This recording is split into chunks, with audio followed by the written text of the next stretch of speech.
बाहिर बेस होइन हामीले पाइसक्यो त्यो कुकुरको बच्चा होइन अनि ठेकानहरू पनि थापिसक्यो हामीले यता अनि एकदम सबलाई खाना दिँदैछ है उनीहरू एकदम डराएको जस्तो छ उनीहरू होइन सो बाहिर उनीहरू पायो होइन उसको त म यस्तो छ विचार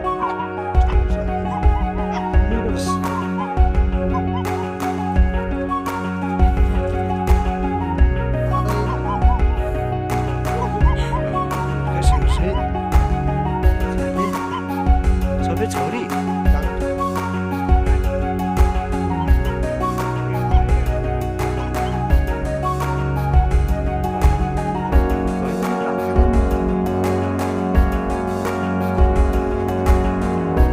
गाइस अरू त डराए जस्तो छ होइन यो तिनजना त एकदम डराउने रहेछ